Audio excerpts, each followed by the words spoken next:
अस्सलाम वालेकुम। सबसे पहले आपको आज का दिन मुबारक हो। But it's a normal day. वही सुबह, वही शाम, वही रात, वही काम, वही आप, वही मैं, वही कमरा, वही एलईडी, कैमरामैन चेंज है, वही एसी, वही अहमद भाई, वही पंखे, वही इकनॉमिक्स, वही टेबल, वही ग्राफ। काहे की आज़ादी? कौन सी आज़ादी? You are not independent. अगर आप इंडिपेंडेंट होते तो आपके मुल्क में जो इंटरनेट डाउन हुआ है वो डाउन ना होता। अगर आप इंडिपेंडेंट होते तो कराची आज पानी से तरस ना रहा होता। अगर आप इंडिपेंडेंट होते तो आपको आपके हक मिल रहे होते। असल में हम खुश नहीं होते आज़ाद होके, अंग्रेज़ खुश होते हैं कि उन्होंने हमसे छुटकारा पाया। वो जाके वहाँ पे रिलैक्स कर रहे हैं, कमा रहे हैं, हम यहाँ पे अभी भी पुरानी बातों को ताज़ा करके रो रहे होते हैं। खैर, इससे पहले मैं आपको मज़ीद जज्बाती कर दूँ, शुरू करते हैं। कल हम लोगों ने कुछ बात की थी कॉस्ट के ऊपर, और हम लोगों ने कल पढ़ा था कि प्रोड्यूसर के पॉइंट ऑफ व्यू से जो कॉस्ट इनकर हो रही होती है वो दो तरह की होती है, एक फिक्स कॉस्ट और एक वेरिएबल कॉस्ट। भैया बना लेते हैं। If I talk about a firm और अ प्रोड्यूसर, एक ही बात है, मैन्युफैक्चरर।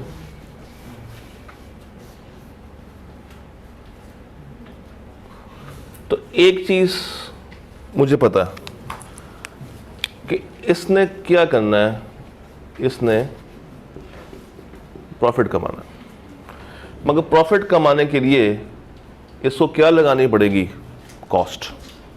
खर्चा करेगा तो पैसा आएगा, अदरवाइज पैसा नहीं आएगा। कुछ लगाओगे तो कुछ आएगा। तो हमने कहा था profit is equal to revenue minus cost. और रेवेन्यू किसके इक्वल होता है? Price into quantity minus cost. हम लोगों ने इससे पहले जो बात की थी वो थी लॉ ऑफ वेरिएबल प्रोपोर्शन की। याद है आपको? कॉस्ट से पहले लॉ ऑफ रिटर्न याद है? Increasing return, decreasing return, negative return, constant return. उसमें हम क्या बात कर रहे थे? उसमें हम लोगों ने कहा था कि जब मार्जिनल प्रोडक्शन ऊपर है तो क्या होगा? आउटपुट बढ़ेगी। यही बात की थी। लॉ ऑफ इंक्रीजिंग रिटर्न में क्या था कि आउटपुट मेरी क्या होगी? ज्यादा, और इनपुट मेरी क्या होगी? कम। यानी कि प्रोडक्शन ज्यादा है और कॉस्ट मेरी कम लग रही है। डिमिनिशिंग रिटर्न में क्या था? हाँ जी,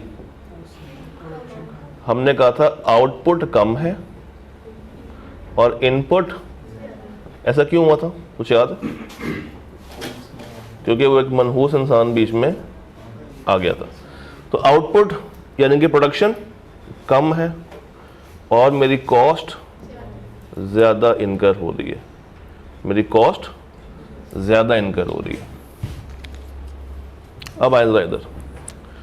कॉस्ट में हम लोगों ने कहा था कि ये दो तरह की होती है, एक फिक्स कॉस्ट और एक variable cost. Fix cost, variable cost. Fix cost आपको पड़ती है फैक्टर्स ऑफ प्रोडक्शन की, जिसमें क्या क्या आते हैं? Land, labour, capital, entrepreneur.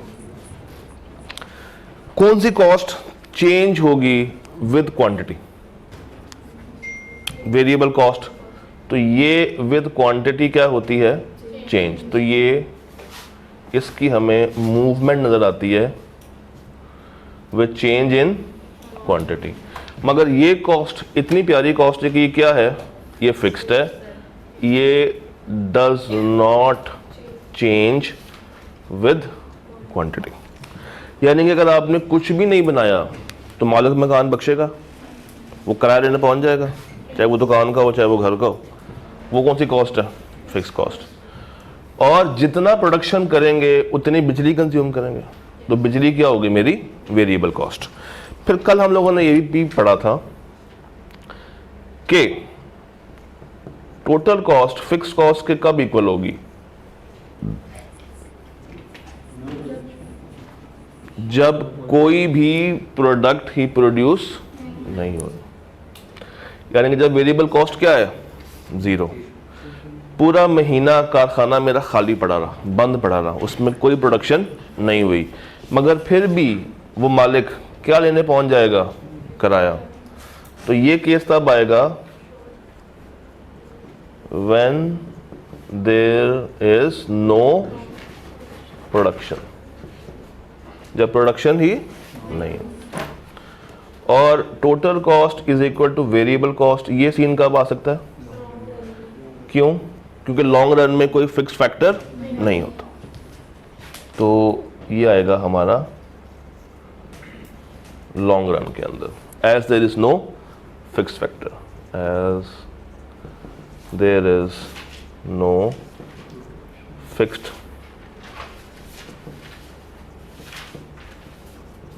Factor. ये तो थी कल वाली बात, ये बात समझ आती। फिर टोटल कॉस्ट का फॉर्मूला क्या था, variable cost plus fix cost. अगर मैं आपसे कहूं एवरेज टोटल कॉस्ट, उसका फॉर्मूला क्या होगा, total cost divided by quantity. Average variable cost का फॉर्मूला क्या होगा, variable cost divided by quantity. Average fixed cost का फॉर्मूला क्या होगा, fixed cost divided by quantity. तो एमसी का फॉर्मूला क्या होना चाहिए, MC is change in total cost divided by change in quantity. Cost schedule के अंदर हम लोग किससे डिवाइड कर रहे हैं, क्वांटिटी से। प्रोडक्शन के स्केड्यूल्स में हम किससे डिवाइड करते थे,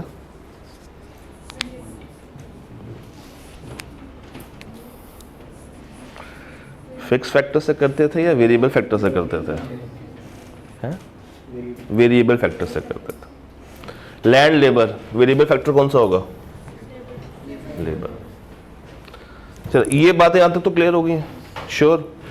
मैंने एक तोहफा बनाया आपके लिए। हमारे पास कुछ कॉलम्स हैं, गिनते हैं पहले कितने हैं, एक 2 3 4 5 6 7 8 9 10 कॉलम्स हैं।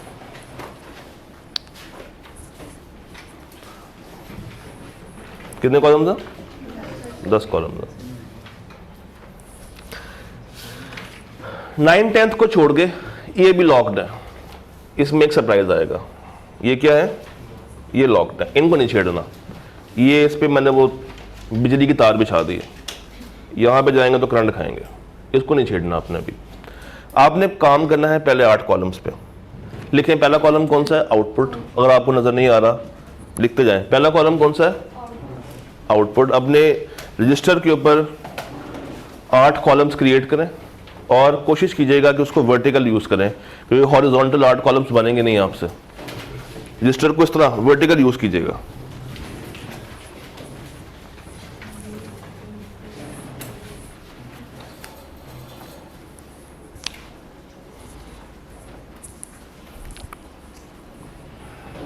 पहला कॉलम है मेरे पास आउटपुट का,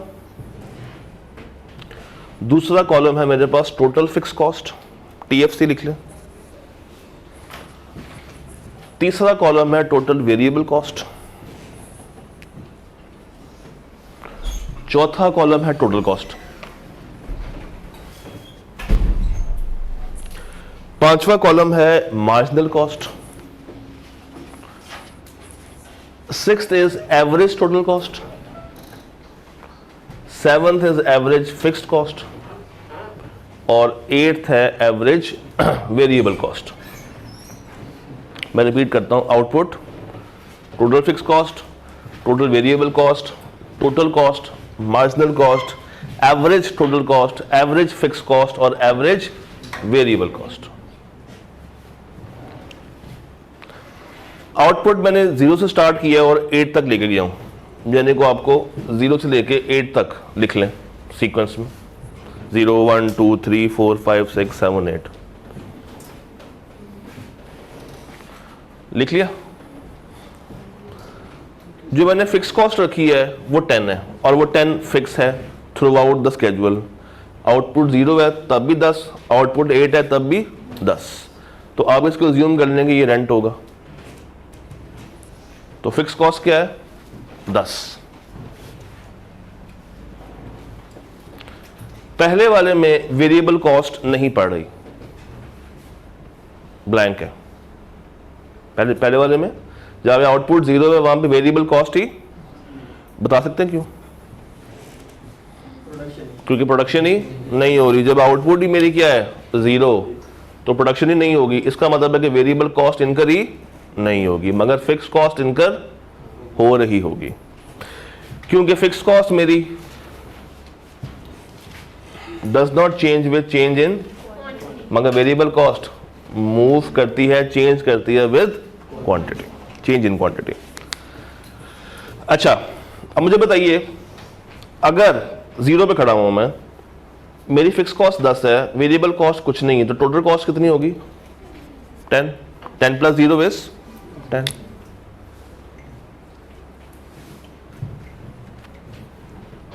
उसके बाद मुझे बताइए, जब मैं बिल्कुल फर्स्ट आउटपुट पे खड़ा हूं, 0 पे खड़ा हूं, तो क्या कुछ एडिशनल प्रोडक्ट होगा? नहीं। तो मेरी मार्जिनल कॉस्ट क्या है? निल। इसी तरह एवरेज टोटल कॉस्ट मैं किससे डिवाइड करूंगा? आउटपुट से। वो क्या है? 0। तो तीनों केसेस में मेरा आंसर क्या आएगा?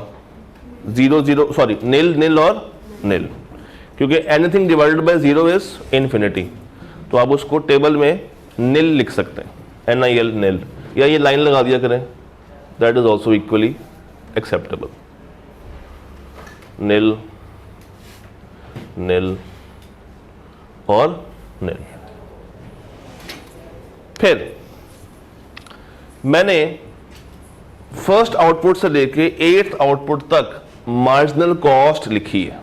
ये मार्जिनल कॉस्ट क्या होती है? एडिशनल यूनिट बनाने के लिए जो एडिशनल कॉस्ट मेरी इनकर हो रही है। एडिशनल यूनिट बनाने के लिए जो मेरी एडिशनल कॉस्ट इनकर हो रही है, वो मैंने आपकी आसानी के लिए लिख दी है 9 8 7 6 7 8 9 10। यानी कि पहले ये क्या हो रही है? डिक्रीज, और उसके बाद क्या होनी शुरू हो गई है? इंक्रीज। यहां तक मेरे टेबल अपने पास ले आए। यहां तक बन गया सबका? फिर एक रिक्वायरमेंट है। रिक्वायरमेंट ये है कि अब आपने ये टेबल कंप्लीट करना है। Complete the table keeping in mind that marginal cost has no relationship with fix cost. यानी कि फिक्स कॉस्ट कम हो रही है, बढ़ रही है, उससे मार्जिनल पे फर्क नहीं आता। एंड मार्जिनल का डायरेक्ट रिलेशन है विद वेरिएबल कॉस्ट। आ जाओ, मार्जिनल का डायरेक्ट रिलेशन है किसके साथ? वेरिएबल कॉस्ट के साथ, मगर मार्जिनल चेंज नहीं हो रही है विद फिक्स कॉस्ट। ये टेबल पूरा करें। ये अब आपने टेबल पूरा करके देना है मुझे। You have 5 to 10 minutes. Let's see आप लोग कहां तक सही करते हैं, कहां तक गलत करते हैं।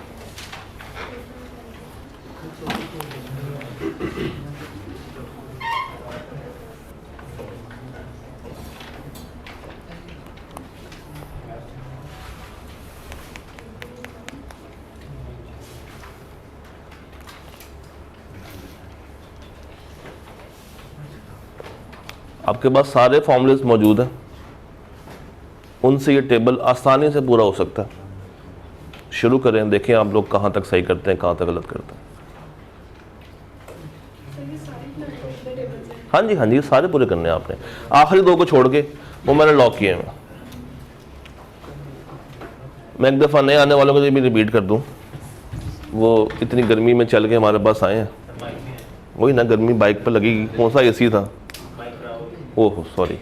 अच्छा जी, तो सीन ये कुछ ऐसा है कि पहले तो आप अपना रजिस्टर खोल लें, उसको वर्टिकल खोलिएगा ऐसे। हाँ जी, ये कॉस्ट कैजुअल है। सबसे पहला कॉलम है मेरे पास आउटपुट का, वो मेरे पास 0 से लेके 8 तक आ रही है। सेकंड कॉलम है टोटल फिक्स कॉस्ट। हमें पता है कि फिक्स कॉस्ट चेंज नहीं होती आउटपुट के साथ, तो fix cost throughout 10 10 10 10 common आ गई। वेरिएबल कॉस्ट चेंज होती है विद आउटपुट, ये आपने निकालनी है। टोटल कॉस्ट ये आपने निकालनी है। एवरेज टोटल कॉस्ट आपने निकालनी है, एवरेज फिक्स कॉस्ट आपने निकालनी है, एवरेज वेरिएबल कॉस्ट आपने निकालनी है। मैंने आपको क्या दे दिया, मार्जिनल कॉस्ट। वो पहले डिक्रीज हो रही है 9 से लेके 6 तक, और उसके बाद इंक्रीज हो रही है 7 से लेके 10 तक। रिक्वायरमेंट ये है कि आपने ये टेबल पूरा करना है, कीपिंग इन माइंड कि मार्जिनल कॉस्ट MC का कोई रिश्ता नहीं है फिक्स कॉस्ट के साथ, और MC का डायरेक्ट रिश्ता है वेरिएबल कॉस्ट के साथ, और फॉर्मूलेस वहां पे लिखे हुए हैं। मुझे ये टेबल पूरा कर दें, आखिरी 2 कॉलम्स को छोड़ के, ये मैं बताऊंगा इसमें क्या करना है। तो 8 कॉलम्स है, आपने ये कॉलम्स पूरे करने हैं। जल्दी से करके बताएं आपका आंसर क्या आ रहा है।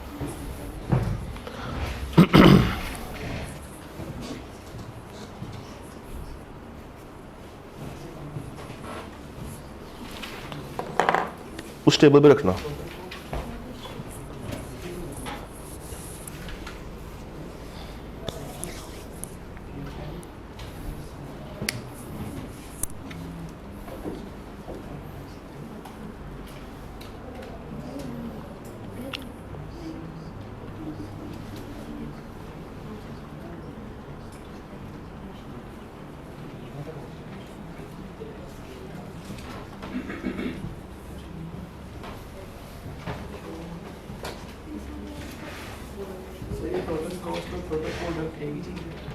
नहीं,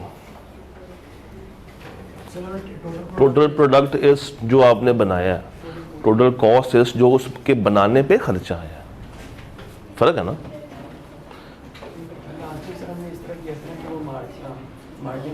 हाँ, तो अब यही, तभी तो मैंने ये लिखा, ये हिंट मैंने क्यों दिया, अदरवाइज मेरी लाइन गायब कर जाता। ये तो हिंट है। MC का कोई रिश्ता नहीं है फिक्स कॉस्ट के साथ, मगर MC का डायरेक्ट रिश्ता है किसके साथ, वेरिएबल कॉस्ट के साथ। तो अगर आपने कोई सा एक कॉलम सही पकड़ लिया तो आपकी मंजिल आसान है, और अगर वही कॉलम खराब पकड़ा तो सारा टेबल खराब बनेगा। कीपिंग इन माइंड कि टोटल कॉस्ट का फॉर्मूला क्या होता है, variable cost plus fix cost.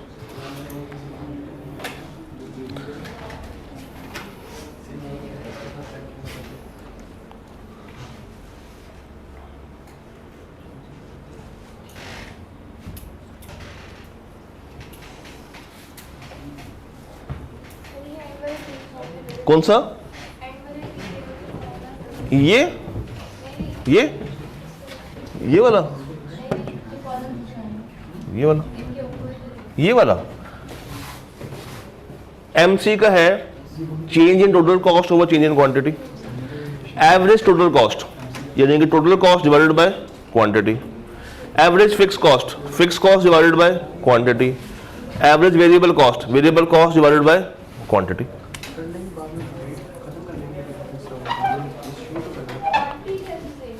क्या ये है आउटपुट,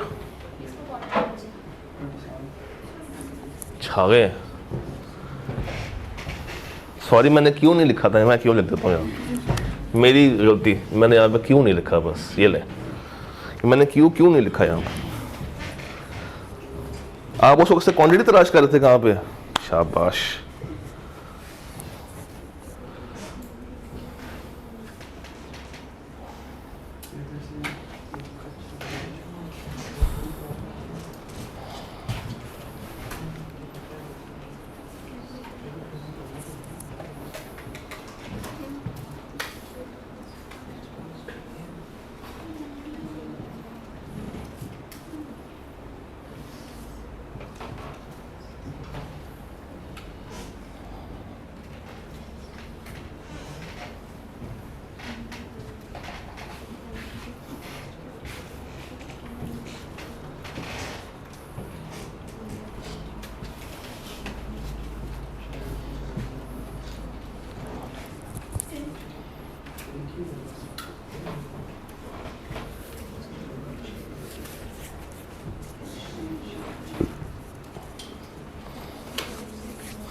अपना अपना करना था, किसी का देखना नहीं था।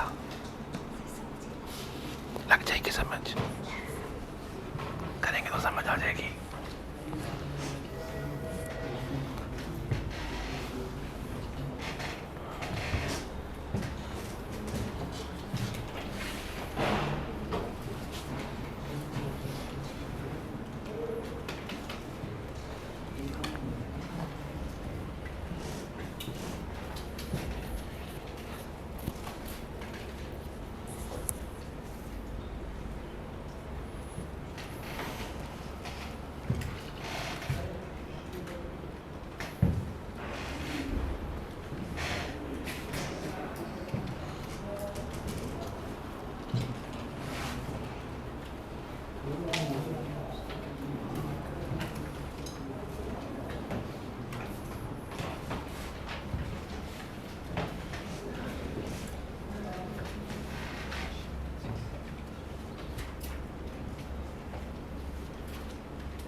रजिस्टर बंद कर लें, इससे पहले आपके दाएं बाएं आपका छापा मार लें और वो भी गलत कर लें। हो गया? किस किस का रह गया? ठीक है 2 मिनट ले लें और कोई बात नहीं, आप भी आज़ाद हैं। उतार दे यार, बुरा लग रहा है, अच्छा नहीं लग रही। प्रोफेशनल हो गए अब तो।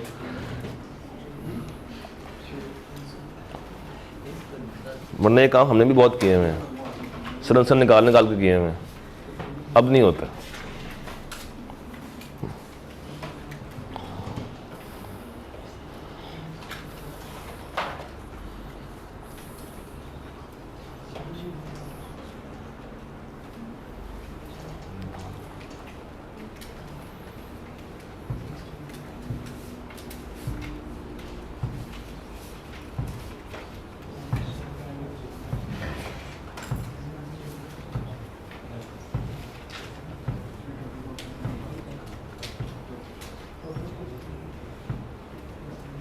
याद है बचपन में प्रैक्टिकल के अंदर आप लोग बनाया करते थे, केमिस्ट्री के, फिजिक्स के, इस तरह के टेबल्स बनाए हुए हैं?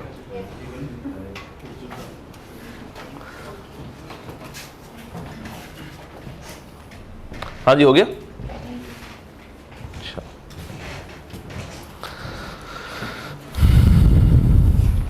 चलिए मुझे ये बताइए,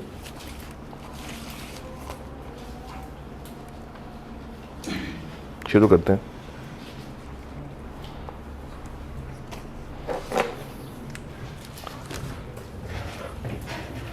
मैंने आपसे कहा था टेबल को पूरा करना है, कीपिंग इन माइंड के एमसी का एफसी के साथ कोई रिश्ता नहीं है, यानी कि अगर एफसी बढ़े या कम हो इससे मार्जिनल कॉस्ट का फर्क, क्योंकि एफसी क्या है, फिक्स्ड है, और मार्जिनल का वर्ड क्या होता है, एडिशनल।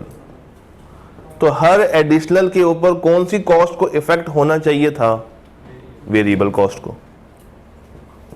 तो तभी मैंने आपसे कहा था कि वेरिएबल कॉस्ट का रिश्ता इसके साथ क्या है, डायरेक्ट है। अब आए जरा यहां पर, मुझे बताइए जब आउटपुट 0 से 1 होती है मेरी वेरिएबल कॉस्ट कितनी है, क्या निकाली आप लोगों ने? किसी ने 9 ना निकाली हो वो हाथ खड़ा कर दो। सबने 9 निकाली? श्योर श्योर, पक्की बात। तो अगर मेरी वेरिएबल कॉस्ट बढ़ेगी तो उसके पीछे रीजन क्या होनी चाहिए? ये वेरिएबल कॉस्ट देखें ना, शुरू में क्या है, नील। अब यहां पे कोई वैल्यू आनी चाहिए, वो वैल्यू क्या है मुझे नहीं पता, मगर एक न्यूमेरिकल फिगर आएगा, वो 0 नहीं होगा। उसके पीछे की क्या रीजन है? क्योंकि अब मेरी आउटपुट क्या हो गई है, मैंने पहले कुछ नहीं बनाया था तो मेरी कोई वेरिएबल कॉस्ट इनकर नहीं हुई थी। अब मैंने क्या बना लिया, 1 यूनिट। तो उस 1 यूनिट के ऊपर क्या मुझे बिजली खर्च करनी पड़ेगी? क्या मुझे बिजली खर्च करनी पड़ेगी? मगर क्या मेरा दुकान का किराया भी बढ़ेगा? नहीं, वो अपनी जगह में क्या है। तो वो जो एक एडिशनल यूनिट मैंने बनाया है उस पे एडिशनल मार्जिनल कॉस्ट आ रही है 9 की, तो वेरिएबल कॉस्ट भी कितनी होगी, 9 की। यहां पे आप लोगों ने 9 लिखा है या नहीं लिखा है मुझे जेन्युइनली बताइएगा, पक्का? तो मेरी मार्जिनल कॉस्ट क्या आ गई, 9 की। उससे मेरी वेरिएबल कॉस्ट क्या आ गई, 9 की। अब जब मेरे पास पहली वेरिएबल कॉस्ट आ गई है इसका मतलब है कि मुझे सिरा मिल गया।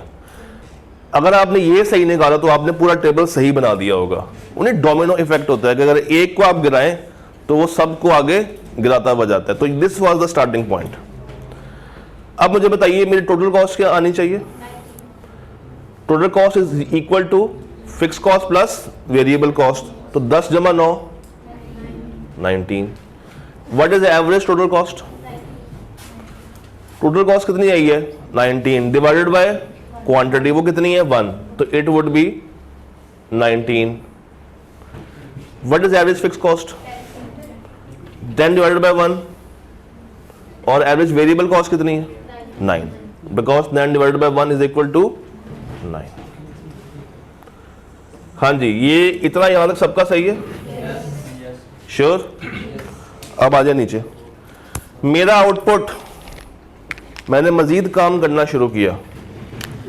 अब मेरा आउटपुट 1 से बढ़ के कहां पे पहुंच गया, 2 पे। मैंने एडिशनल कितने यूनिट्स बनाए हैं, 1 एडिशनल 1 बनाया, क्योंकि मैंने पहले कितना बना लिया हुआ था, 1। उसके बाद कितना बनाया, 1।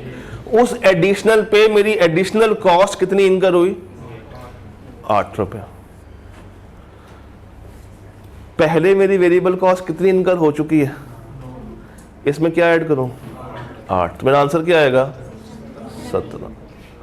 ये 17 आ गया था आपका, 17। तो टोटल कॉस्ट कितनी हो गई, 20। अब मुझे बताइए एवरेज टोटल कॉस्ट कितना आएगा, कितना, 27 डिवाइडेड बाय 2, यानी कि 13.5। एवरेज फिक्स कॉस्ट क्या आएगी, 10 डिवाइडेड बाय 2, और एवरेज वेरिएबल कॉस्ट क्या आएगी, 17/2, 8.5।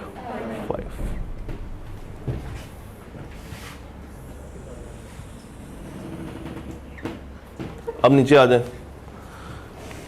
एडिशनल अब कितना बना, 1।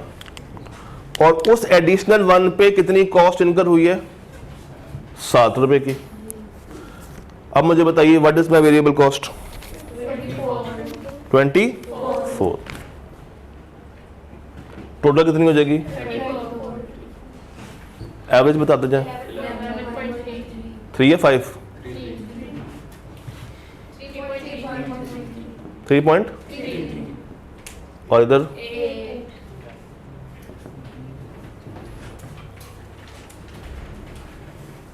आगे बताएं। What is my TVC? 30। 24 और 6 कितना हो गया?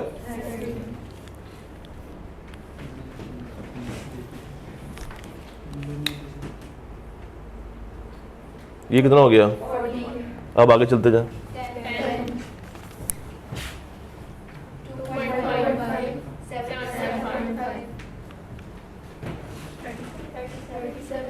हौसला हौसला हौसला हौसला, मैंने मार्कर भी चेंज करना होता आपके लिए।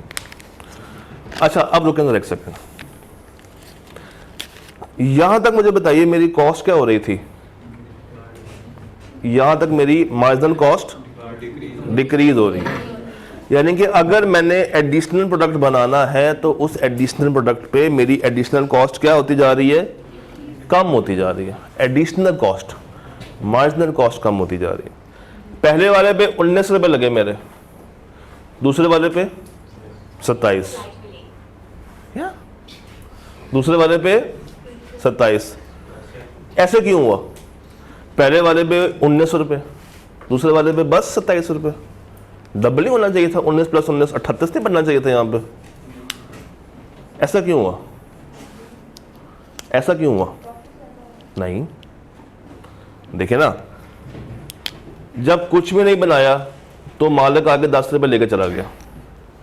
जब एक प्रोडक्ट बनाया तो मैंने खर्चा निकाला, मेरा खर्चा 10 रुपये फिक्स था, 9 रुपये वेरिएबल था, 19 रुपये का खर्चा आ रहा था एक यूनिट बनाने पे या एक कुर्सी बनाने पे। ये एक कुर्सी मैंने बनाई, इस पर कितना खर्चा आया? 19 रुपये का। मैंने कहा इस पर अगर 19 का खर्चा आया ना, मैं एक और आउटपुट बना के देखता हूँ, फिर देखता हूँ खर्चा क्या आता। कंबाइन जब दूसरा बनाया तो उस पर जो कंबाइन खर्चा आया वो आया 27 रुपये का। ऐसे क्यों? क्योंकि ये मेरी फिक्स कॉस्ट चेंज नहीं हो रही। चेंज किस में आ रहा है? सिर्फ वेरिएबल कॉस्ट में। और जब मैं बल्क में बनाना शुरू करूंगा तो मैं रॉ मटेरियल सस्ता लाऊंगा या महंगा? सस्ता, जिससे मेरी वेरिएबल कॉस्ट एडिशनल के लिए जो मेरी मार्जिनल कॉस्ट है वो कम होना शुरू हो जाएगी, जिसका इफेक्ट कहां पे जाएगा? मेरी वेरिएबल कॉस्ट पे। याद है? क्लियर है? अब 2 से 3 तो उस पे जो एडिशनल खर्चा लगा वो कितना था? 7 रुपए का। तो अब देखें, एक के लिए 9, 2 के लिए 17 और 3 के लिए 24। जरा एवरेज निकालें, एवरेज कॉस्ट क्या आ रही है? हमने यहाँ पे एवरेज निकाली है ना। एक के लिए 9 नहीं, एवरेज वेरिएबल कॉस्ट वो कहाँ पे?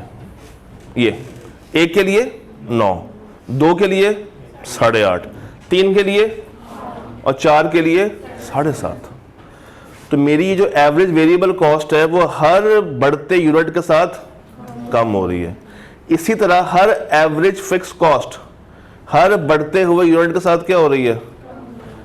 इसी तरह मेरी टोटल कॉस्ट हर बढ़ते यूनिट के साथ क्या हो रही है? कम होती जा रही है। अब याद करें, कल हम लोगों ने किसकी एंट्री कराई थी? मनूस आदमी की, याद है? हमने कहा था कि वो कौन है आपका एम्प्लॉय, जिसको आपने अपॉइंट कर लिया और उसने अपॉइंट होके आपकी प्रोडक्शन को गिरा दिया, खराब कर दिया। यहां पे भी वही सीन है। यहां पे वो मनूस आदमी आ गया। अब उसके आने से क्या होगा? एक तो प्रोडक्शन मेरी गिर रही होगी, दूसरा उसको मुझे क्या पे करना पड़ेगा? सैलरी। अब देखें उसके आने के बाद क्या हुआ? मेरी मार्जिनल कॉस्ट 6 से बढ़ के 7 हो गई।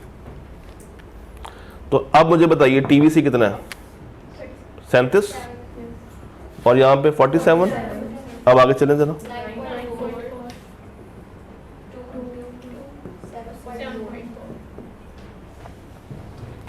अब देखिएगा इसके आने के बाद ये मेरी मार्जिनल कॉस्ट 6 से बढ़ के क्या हो गई है 7। पहले ये क्या हो रही थी -1 -1 और -1, बट अब एकदम से क्या हो गया इसमें +1 का ट्रेंड आया। आगे बताएं। 37 जमा 8 45। उसके बाद पूरा करें टेबल 9 पॉइंट आगे। हाँ हाँ आगे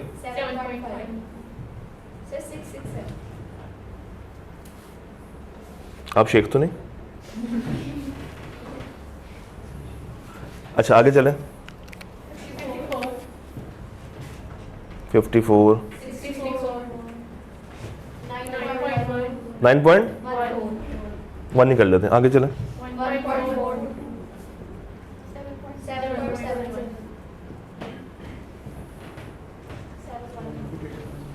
नीचे वाला बताइएगा।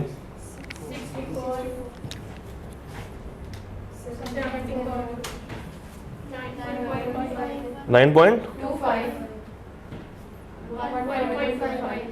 1 पॉइंट पूरा 8। अब देखें हो क्या रहा है।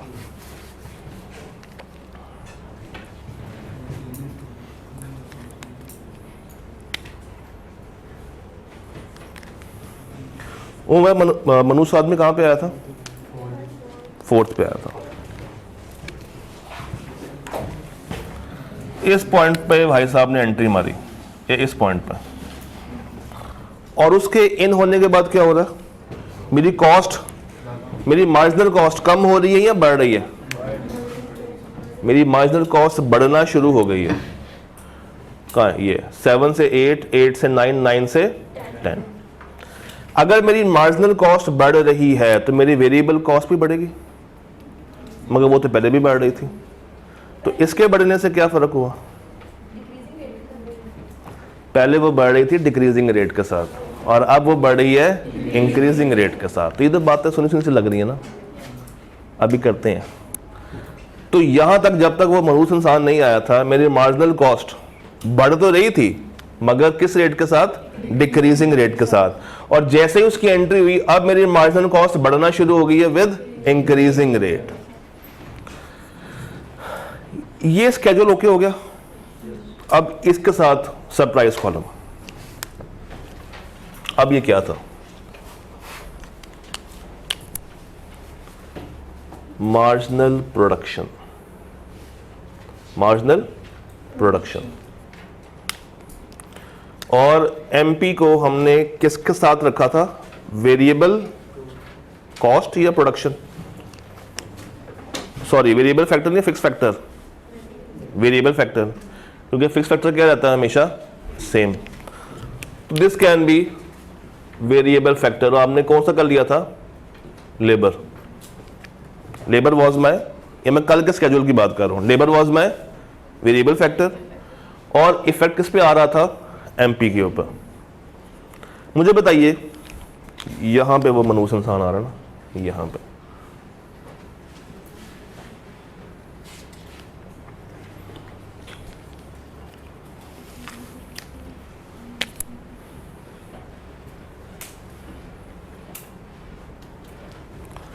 अच्छा ये बताइए, कल हम लोगों ने क्या पढ़ा था?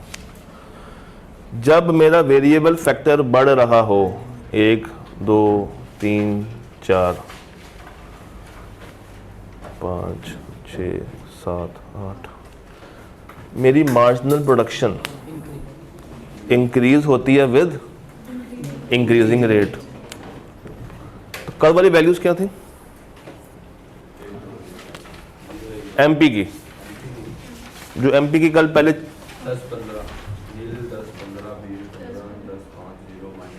10 15 20, हम अज्यूम करते हैं 10 15 20 25 कर लेते हैं, 10 15 20 25 कर लेते हैं। अब मुझे बताइए, जैसे जैसे मेरी आउटपुट बढ़ती जा रही है, तो क्या मेरी मार्जिनल प्रोडक्शन बढ़ रही है? तो मेरी मार्जिनल प्रोडक्शन बढ़ रही है किस रेट के साथ? इंक्रीजिंग रेट के साथ। इसका मतलब है कि मेरी आउटपुट क्या है? ये मेरी आउटपुट क्या है? ज़्यादा या कम? ज़्यादा, क्योंकि इसका ट्रेंडिंग इंक्रीजिंग रेट के साथ है, तो आउटपुट हो गई ज़्यादा। इधर आए ज़रा कॉस्ट पे, ये गिर रही है या बढ़ रही है? किस रेट के साथ? इंक्रीजिंग रेट के साथ या डिक्रीजिंग रेट के साथ? ये कम हो रही है किस रेट के साथ?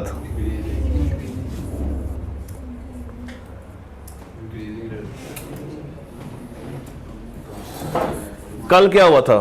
टीपी बढ़ रही थी, total production increasing with increasing rate of marginal production. Total cost बढ़ रही है विद डिक्रीजिंग रेट ऑफ या increasing rate of marginal cost? बताइए। उसका मिरर करना है, उसका इन्वर्स करना है। अब सोचें, सिंपल। जब मेरी आउटपुट बढ़ती है इनपुट से, हम क्या कहते हैं कि मेरा एमपी बढ़ गया और मेरी एमसी कम हो गई। एमपी का बढ़ना इंक्रीजिंग रेट के साथ, हमने कहा था टोटल प्रोडक्शन बढ़ेगी जिससे एमपी मेरा इंक्रीज होगा विद इंक्रीजिंग रेट। ये कौन सा लॉ था? Law of increasing return. MC क्या कम हो रही है या बढ़ रही है? कम हो रही है। इसका मतलब है कि मेरा इनपुट से ही कम हो रहा, उसके मुताबिक अगर मैं देखूं, ये कम हो रही है विद इंक्रीजिंग रेट, ये कम हो रही है विद इंक्रीजिंग रेट।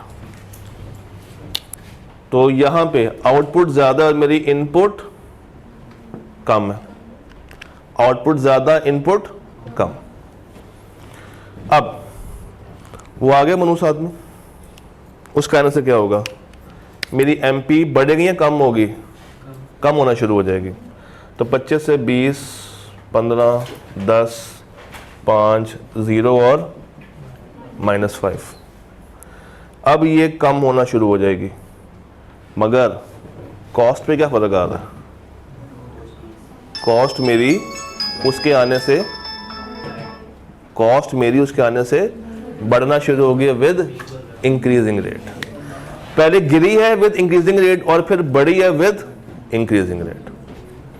तो अब मुझे बताइए, ये हम किस स्टेज पे आ गए हैं? लॉ ऑफ, यहां पे कौन सा लॉ है? Law of diminishing return. हम लोगों ने कल क्या पढ़ा था? यहां पे मेरा आउटपुट कम है और मेरी इनपुट ज्यादा है, यानी कि मार्जिनल प्रोडक्शन गिर रही है और मार्जिनल कॉस्ट मेरी बढ़ रही है। ऐसा ही हो रहा।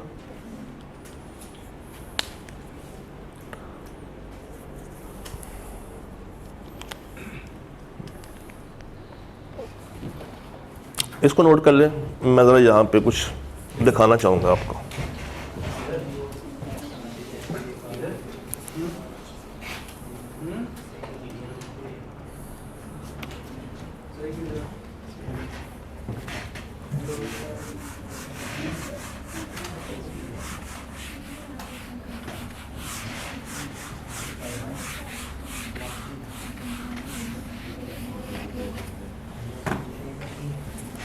ये पूरा स्केड्यूल क्लियर है?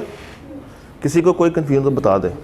Anything you want to ask, साथ वाले से ना पूछिएगा, मेरे से पूछ लें। बताएं, कोई कंफ्यूजन, कोई प्रॉब्लम, कोई मसला, कोई परेशानी? If there is any please let me know. क्या हट के नहीं बनाई? मैंने कल वाले टेबल को उसके साथ जोड़ा है। जो कल हम लोग बात कर रहे थे ना कि आउटपुट बढ़ेगी और इनपुट कम होगी, इनपुट बढ़ेगी और आउटपुट कम होगी, इस स्टेज पे क्या होगा, इस स्टेज पे क्या होगा, तो मैंने उसको जोड़ के दिखाया है। इसका बेसिकली रिलेशन बनाया है एमपी का एमसी के साथ, एमपी का एमसी के साथ। जितनी प्रोडक्शन मेरी इंक्रीज हो रही है उतनी ही मेरी मार्जिनल कॉस्ट डिक्रीज हो रही है। और जब वो मनहूस आदमी आ गया तो मेरी एमपी गिरना शुरू हो गई और मेरी एमसी उठना शुरू हो गई। तो जहां पे एमपी इंक्रीज है वहां पे एमसी डिक्रीज है, एंड वाइस वर्सा। सिंपल सी बात ये थी। Okay, sure sure. अच्छा जी, एमपी का कुछ ग्राफ्स याद है? कल कैसे बनाया था हम लोगों ने?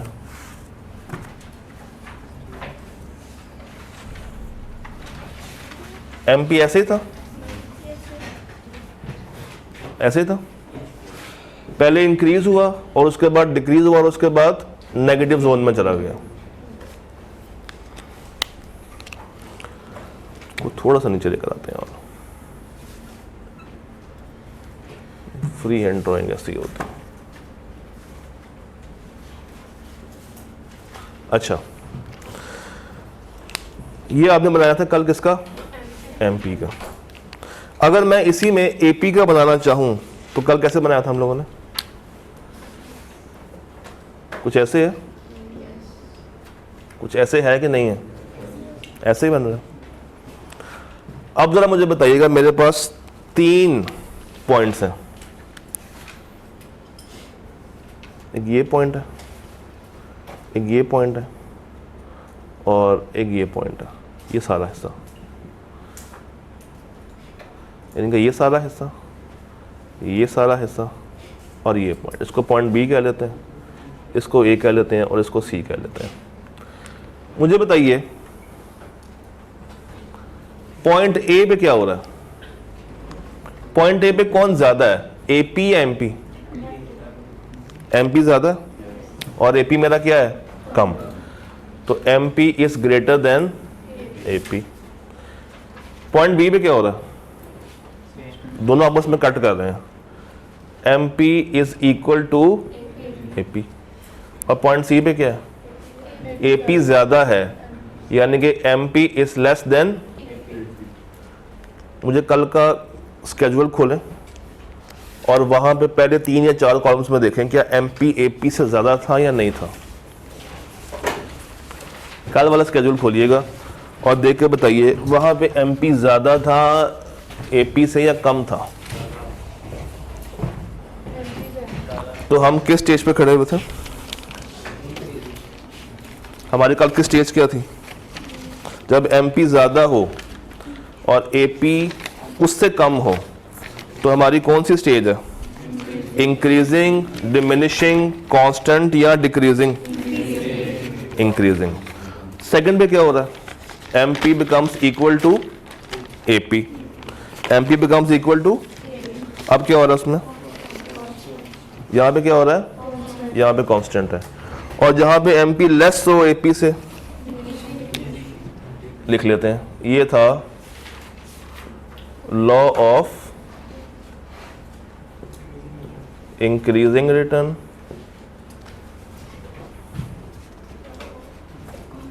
ये था लॉ ऑफ, नहीं डिक्रीजिंग नहीं, लॉ ऑफ कांस्टेंट रिटर्न,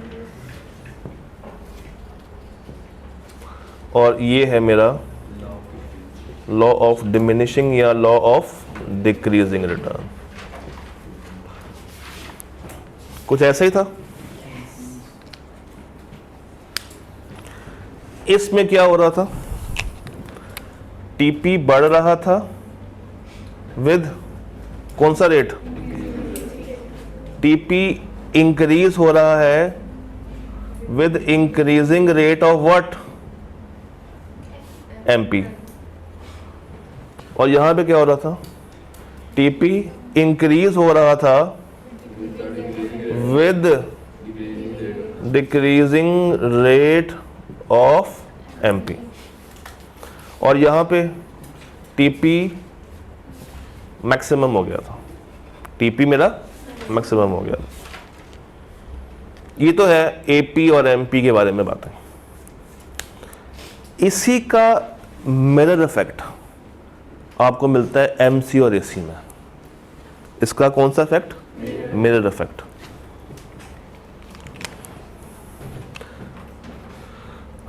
अच्छा ये बताइए, ये जो MP AP को इंटरसेक्ट कर रहा है, इसके मैक्सिमम पॉइंट से कर रहा है या मिनिमम पॉइंट से कर रहा है? जहां पे इंटरसेक्शन हो रही है, ये जो इंटरसेक्शन हो रही है, जो AP काट रहा है MP को, मैक्सिमम पॉइंट से काट रहा है, यहां पे AP मैक्सिमम है या मिनिमम है? मैक्सिमम है। तो ये जो कट करेगा वो किस पॉइंट से करेगा? अपने मैक्सिमम पॉइंट से करेगा, और फिर आस्ता आस्ता गिरना शुरू हो जाएगा। अब इसके नीचे बनाते हैं MC और AC, MC और AC। अल्लाह खैर करा।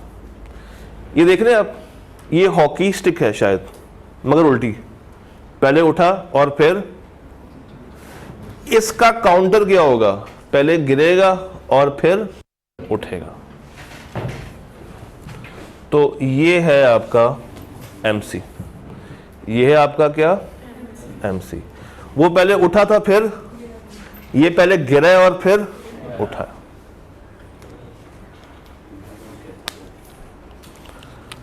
वहां पे AP था, यहां पे कौन सी कॉस्ट होगी?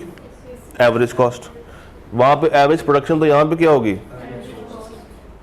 देखें, एवरेज कॉस्ट अगर आप बनाते उस चार्ट को पेज के ऊपर, तो कुछ ऐसी आती है, ये जो येलो लाइन आ रही है, जस्ट लाइक दिस।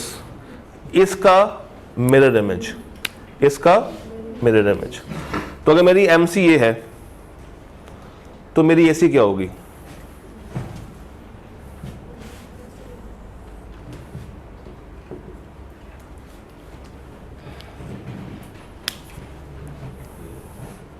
याद है? क्लियर है?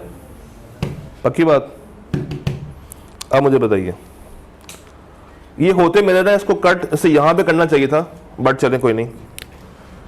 एक पॉइंट ये आ गया, ये ट्रेंड आ गया, और इसके बाद का ट्रेंड आ गया, जस्ट लाइक हमने वहां पे ऊपर किया था।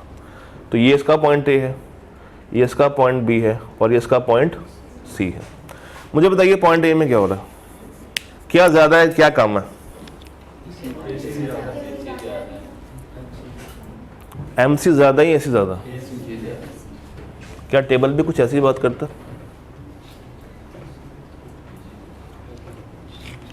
आपने कहा AC ज्यादा। 9 बड़ा होता है 9 से? शुरू में देखें बराबर है, शुरू में ये मैंने बराबर रखा हुआ है, इसको ऐसे कर ले तो शुरू में ये बराबर आ जाएगा। शुरू में क्या है? बराबर। 8.5 बड़ा होता है 8 से? 8 बड़ा होता है 7 से? 7.5 बड़ा होता है 6 से? तो इस स्टेज पे मेरी एवरेज कॉस्ट ज्यादा है मेरी मार्जिनल कॉस्ट। और ग्राफ यही बता रहा है, ऊपर कौन सा है? एवरेज। नीचे कौन सा खड़ा हुआ है? MC। तो इसमें एवरेज कॉस्ट ज्यादा है किससे? मार्जिनल कॉस्ट से। इसमें एवरेज कॉस्ट ज्यादा है किससे? तो अगर इस लॉ का नाम था लॉ ऑफ इंक्रीजिंग रिटर्न, तो इस लॉ का नाम क्या बन सकता है? Law of decreasing cost. Law of decreasing cost. एमी लिख लें, लॉ ऑफ डिक्रीजिंग कॉस्ट, आसानी के लिए लिखवा रहा हूं। Law of decreasing cost, law of decreasing cost. अब मुझे ये बताइए, वापस आता हूं टेबल।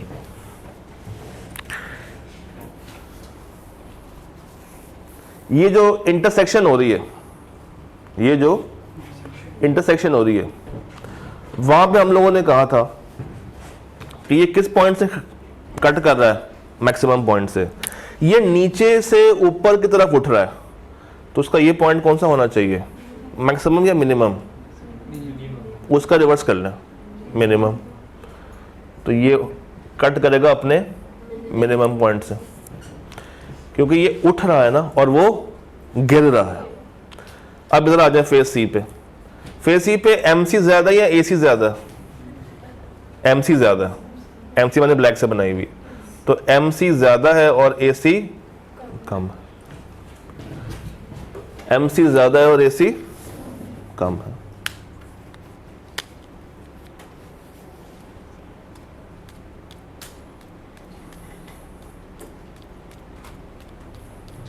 वहां तक क्लियर हो गया?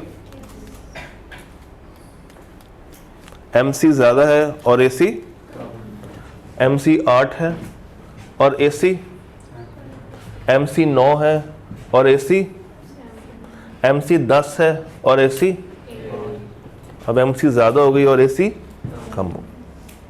तो अगर ये लॉ ऑफ डिक्रीजिंग कॉस्ट था, it would B law of increasing cost, it would B law of increasing cost, diminishing return या इंक्रीजिंग कॉस्ट। अब जरा मुझे बताइए वो मनहूस आदमी किस पॉइंट पे आया था? बी पे आया। अगर ये बी पे ना आता तो ये डिमिनिशिंग की तरफ कहानी ना जाती। अगर ये बी पे ना आता तो इसकी कॉस्ट कभी भी इंक्रीज ना होती। तो यहां पे वो मनहूस आदमी आया जिसने उसकी प्रोडक्शन भी गिराई और उसकी कॉस्ट को भी क्या कर दिया, शूट अप कर दिया, बढ़ाना शुरू कर दिया। अब अगर मैं आपसे कहूं या अगर आईकेब आपसे कहे कि बेटा मार्जिनल प्रोडक्शन बढ़ रही है, क्या हो रही है, मुझे बताएं एवरेज कॉस्ट पे क्या इफेक्ट आएगा? कुछ नहीं बताया, ना टेबल दिया है ना ग्राफ दिया है, सिर्फ ये लिखा है कि मार्जिनल प्रोडक्ट बढ़ रही है, बताओ एवरेज कॉस्ट पे क्या इफेक्ट आना चाहिए? एवरेज कॉस्ट बढ़ेगी या कम होगी? एवरेज कॉस्ट बढ़ेगी। जब MP ज़्यादा है AP से तो AC ज़्यादा है MC से, तो एवरेज कॉस्ट मेरी बढ़ जाएगी जब मेरी MP बढ़ रही है। आईकेब आपसे कहता है जनाब MP कम हो रही है, बताओ MC पे क्या इफेक्ट आएगा? अब जब MP कम हो रही है तो मेरी MC बढ़ रही है। तो ये रिलेशनशिप आप यहां से ड्रॉ निकालते हैं। सिंपल बताऊं, एक चीज याद रख लें, उसका रिवर्स करते जाएं। आप याद रख लें पॉइंट A पे MP ज्यादा है AP से। अब इसका रिवर्स करते हैं। अगर MP ज्यादा है AP से तो कॉस्ट में कौन सी कॉस्ट ज्यादा होनी चाहिए? AC, क्योंकि यहां पे MC लेस देन AC हो जाएगा या AC ग्रेटर देन MC हो जाएगा। अगर A पे MP ज्यादा है तो C पे MP क्या होगी? कम। इसका रिवर्स कर लें। अब कॉस्ट ज्यादा कौन सी होगी? मार्जिनल कॉस्ट, क्योंकि यहां पे MP क्या है? लेस है। अब यहां पे मार्जिनल कॉस्ट ने बढ़ जाना। एक दफा इसको देख लें।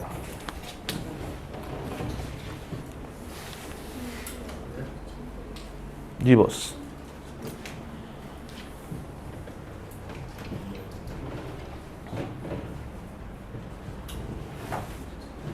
अगर आपको लॉ ऑफ वेरिएबल प्रोपोर्शन आता है तो इवन मुझे ये बनाने की भी जरूरत नहीं है, मैं ज़बानी भी कर सकता हूँ। कैसे? हम लोगों ने कल 3 बातें देखी थी। टीपी बढ़ेगी विद इंक्रीजिंग रेट, टीपी बढ़ रही है और मेरी एमपी भी बढ़ रही है, तो मेरी एमसी गिर जाएगी, मेरी एमसी गिरेगी। जब मेरी एमसी गिर रही है तो किसको बढ़ना चाहिए? कौन सी कॉस्ट को बढ़ना चाहिए? एवरेज कॉस्ट को। अब आ जाए इस तरफ, टोटल प्रोडक्शन बढ़ रही है विद डिक्रीजिंग रेट, तो मेरा एमपी गिर रहा होगा। जब मेरा एमपी गिर रहा है तो एमसी उठेगा या गिरेगा? उठेगा, और मेरा एसी गिरना शुरू हो जाएगा। तो थोड़ा सा अगर आप इसको जहन में बिठा लेंगे तो आपको इस टेबल की भी जरूरत नहीं है, क्योंकि पहले ये जब रिटर्न पेपर हुआ करता था, जब ये कैफ का पार्ट था, तो आईकेएफ पूरा स्केड्यूल बनवा के प्रूफ करवाता था। मगर अब उसने क्या पूछना है आपसे? एमसीक्यूज। तो एमसीक्यूज के लिए अगर आपको टेबल की सेंस मिल गई है तो that is more than sufficient. एक पॉइंट बस ध्यान में रख लें, जगह नहीं बची, यहां बनाता हूं, यहां बना देते हैं। जब मेरी टोटल प्रोडक्शन बढ़ रही है तो मेरी एमपी बढ़ेगी विद इंक्रीजिंग। अब जब मेरी एमपी बढ़ रही है तो मेरी एमसी गिर रही है। जब मेरी एमपी बढ़ेगी तो मेरी एपी, जब मेरी एमसी गिरेगी तो मेरी एपी। ये है पहली स्टेज। देखिए ऐसे ही हो रहा है, ओ सॉरी, देखिए ऐसे ही हो रहा है। एमपी ज्यादा एपी कम, एमसी कम और एसी, एसी ज्यादा और एमसी कम। ये कौन सी स्टेज है? फर्स्ट का नाम बता दें, लॉ ऑफ इंक्रीजिंग रिटर्न। अब इसका रिवर्स करें लॉ ऑफ डिक्रीजिंग रिटर्न के साथ। टीपी तो बढ़ना ही बढ़ना है, मगर अब एमपी तो एपी, एमपी कम तो एमसी ज्यादा, एपी ज्यादा तो एसी। अब ज्यादा कौन सी है? एपी। तो MP is less than AP, या इसको ये भी लिख सकते हैं कि एपी इज मोर देन, और नीचे बता दें कौन सी ज्यादा कौन सी कम। एमसी ज्यादा तो एमसी ज्यादा और एसी कम। तो जस्ट आप ये जहन में रख लें इंक्रीजिंग की स्टेज, तो डिक्रीजिंग आप खुद से बना सकते हैं।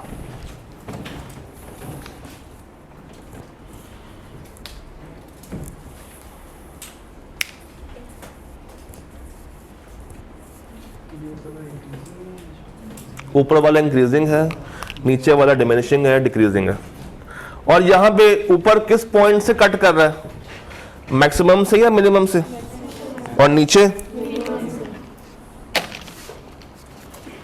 याद है? क्लियर हुआ? श्योर? भूलेंगे तो नहीं? ये भूल गए फिर मार पड़ेगी। मार खा लेंगे? नहीं। देखिए अगर आपको फिर भी भूल जाए,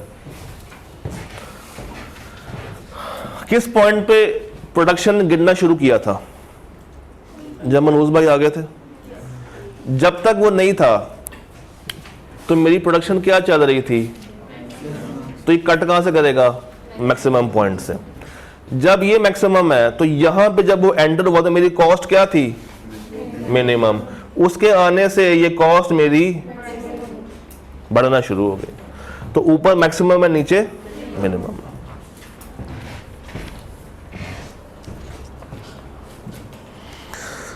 अभी आपको ग्राफ बनाने के लिए नहीं आएंगे पेपर में, क्योंकि आपका पेपर एमसीक्यू बेस्ड है, मगर आपको ग्राफ्स की सेंस होनी चाहिए।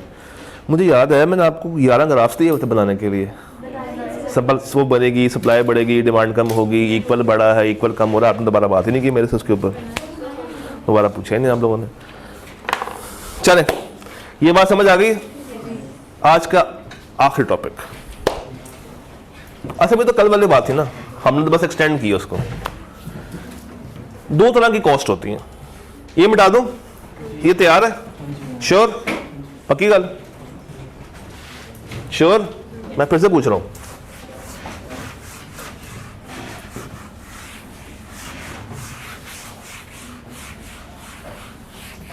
जनाबे अली, दो तरह की कॉस्ट होती हैं। एक होती है, सुन लो यार, एक होती है स्ट्रिक बाद में बताना, एक होती है इम्प्लिसिट कॉस्ट और एक होती है, पढ़ाऊं या ना पढ़ाऊं? पहले आप लोगों की स्टिकर नहीं खत्म हो रही हैं यार। क्या करेंगे इतने स्टिकर बना बना के? अच्छा जी, सर जी दो तरह की कॉस्ट होती है हमारे पास। एक होती है एक्सप्लिसिट कॉस्ट और एक होती है हमारे पास इम्प्लिसिट कॉस्ट। एक कौन सी होती है? एक्सप्लिसिट कॉस्ट, और एक कौन सी होती है? Implicit cost. दोबारा बढ़ते हैं, एक कौन सी होती है और एक कौन सी होती है? दोबारा से, एक कौन सी होती है, एक कौन सी होती है? एक्सप्लिसिट का वर्ड निकला है एक्सप्रेस से। किससे? और ये वर्ड निकला है इम्प्लाइड से। ये वर्ड कहां से बाहर आया? इम्प्लाइड से। वो कहां से बाहर आया? एक्सप्रेस से। बिल्कुल आखिरी बातें, आसान सी बात है, कोई मुश्किल बात नहीं, कोई ग्राफ नहीं, कोई कुछ नहीं, बस समझ लें। एक्सप्लिसिट कॉस्ट मेरी एक्सप्रेस कॉस्ट, यानी कि वो कॉस्ट जो कि मुझे नजर आ रही है, जिससे मेरा कैश आउटफ्लो हो रहा है, जिससे मेरा कैश, ऐसी कॉस्ट जो कि जाहिर हो रही है, नजर आ रही है। कॉस्ट नजर कैसे आएगी? जब मेरा खर्चा होगा। मेरा खर्चा कैसे होगा? जब मेरी जेब खाली हो जाएगी। ये कौन सी कॉस्ट है? Explicit cost. और ये कौन सी कॉस्ट है? ये नजर नहीं आ रही, अंधी कॉस्ट। अंधी ऐसे ही होता है ना, या आंधी है ये? अंधी कॉस्ट। जिस तरह अंधा कानून होता है, उस तरह ये कॉस्ट कौन सी है? अंधी कॉस्ट, काणी कॉस्ट।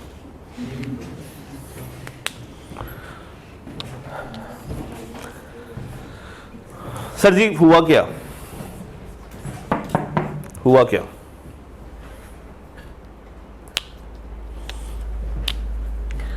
एक भाई ने सीए किया। क्या किया? सीए किया, और उन्होंने जॉब स्टार्ट कर दी। जब जॉब स्टार्ट की तो शुरू में तो इनको बहुत मज़े आए, पैसे भी मंथली फिक्स आ रहे थे, काम का प्रेशर भी कम था। सैलरी लगा लें इनकी, फ़र्ज़ करें 5 लाख रुपया महीना। 5 लाख रुपया, ये मैं क्वालिफाइड सीए की बात कर रहा हूँ, पीआरसी में बैठे बच्चों की बात नहीं कर रहा। तो 5 लाख रुपया महीना ये क्या ले रहे थे वहाँ से? सैलरी ले रहे थे। इन्होंने देखा कि कंपनी वाले इनकी सैलरी नहीं बढ़ा रहे, या इन पे काम का प्रेशर ज़्यादा है, और इनको समझ आई कि असल मज़ा किस में है? नौकरी में या अपने बिजनेस में? अपने बिजनेस में। तो इन्होंने नौकरी को लात मार दी। क्या मारी? लात मार दी। मगर लात मारने से पहले ये भाई इस 5 लाख की सैलरी में से जो खर्चा कर रहे थे, वो खर्चा था इनका 3.5 लाख का। तो ये माहाना कितने पैसे अपने पास बचा लेते थे? 1.5 लाख। क्या मैं इसको इनकमिंग कह सकता हूँ पैसों का? क्या इसको मैं पैसे का आउटफ्लो कह सकता हूँ? क्या मैं इसको अमाउंट सेव्ड कह सकता हूँ? अच्छा, अगर मैं अल्फाज चेंज करूँ, मैं कहूँ ये आपका रेवेन्यू है, ये आपकी कॉस्ट है, तो ये आपका क्या है? अकाउंटेंट इस प्रॉफिट को मानता है। अकाउंटेंट कहता है मुझे वो खर्चा बताओ जो कि तुम्हारा कैश आउटफ्लो करा रहा है। वो कितना है? 350 का खर्चा हुआ, 500 आए, कितना उसकी जेब में रह गया? 150। अकाउंटेंट इस कॉस्ट को क्या कहेगा? ये कौन सी कॉस्ट है? Explicit cost. ये कॉस्ट कौन सी उसके लिए? जो उसकी जेब से 350 रुपया निकला है। तो उसने महीने का कितना बचाया? 150 रुपया। इसने बिजनेस स्टार्ट किया। जब इस भाई ने बिजनेस स्टार्ट किया तो फर्स्ट मंथ में क्या हुआ? इसको जो रेवेन्यू आया वो आया 6 लाख का। रेवेन्यू कितने का आ गया? उस पे इसका खर्चा हुआ, एक्सपेंस हुआ 5 लाख का। तो कितना प्रॉफिट कमाया उसने फर्स्ट महीने से? कितना कमा लिया? 1 लाख रुपया उसने पहले महीने में कमा लिया। मुझे ये बताइए, क्या बिजनेस सुने क्या बिजनेस हर मंथ ग्रो करेगा या सेम रहता है? ग्रो करेगा, मगर जो उसका मुनाफा था हर महीने वो क्या था, तकरीबन सेम। मगर हो सकता है कि ये दूसरे महीने लाख की जगह पे एक 20 कमा ले, तीसरे महीने 1.5 कमा ले, चौथे महीने एक 80 कमा ले, पाँचवें महीने 2 कमा ले, छठे महीने 3 कमा ले, सातवें महीने 3.5 कमा ले, क्योंकि बिजनेस ने क्या करना है, ग्रो करना। तो ये भाई साहब बड़ा खुश कि इसको क्या हो गया है, पहले महीने में प्रॉफिट, और अब इसके ऊपर कोई प्रेशर भी बॉस का नहीं है। अब ये कौन है, अपने इदारे का खुद बॉस बन गया। इसको अभी एक चीज का एहसास नहीं है कि इसने ऊपर क्या किया था, इस नौकरी को लात मारी थी। वो जो 1.5 लाख रुपया ये बचा रहा था, क्या पहले महीने के बिजनेस के बाद इसने ये 1.5 लाख रुपया बचाया? नहीं, इसने 1.5 लाख रुपया नहीं बचाया। इसका मतलब है कि भाई साहब ने 1.5 लाख रुपए का क्या कर दिया है, नुकसान कर दिया।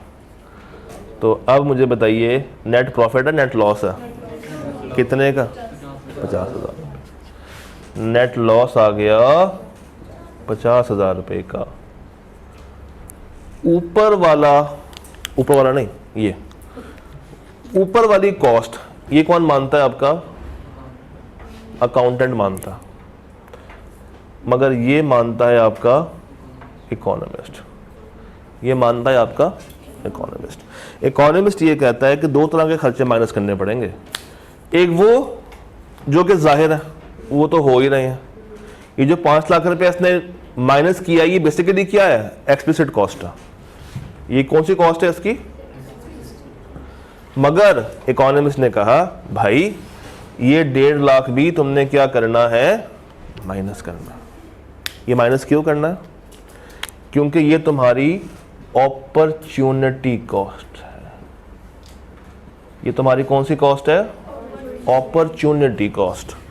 तुमने 1.5 लाख रुपए को जो लात मारी थी, वो 1.5 लाख रुपया अब तुम्हें ख्वाब में आके तंग करेगा कि अगर तुमने मुझे ना छोड़ा होता तो आज मैं तुम्हारे जेब में होता।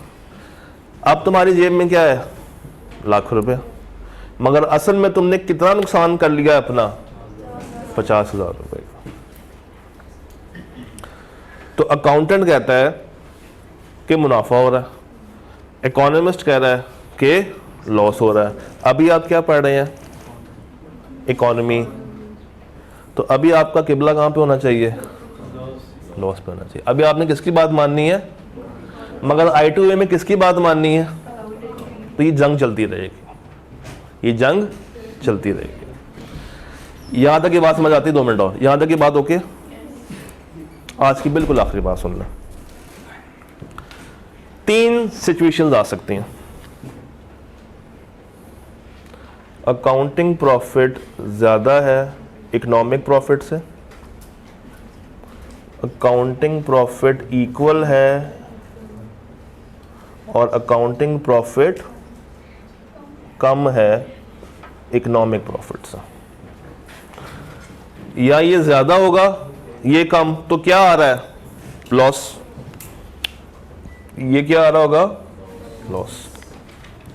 जब एपी ज्यादा है और ईपी कम है, इसे कहते हैं super normal profit. Super normal profit कब, क्यों, सुने क्यों। फर्ज करें ये 6 लाख रुपया कमाने के लिए इसने सिर्फ 2 लाख रुपए लगाए थे,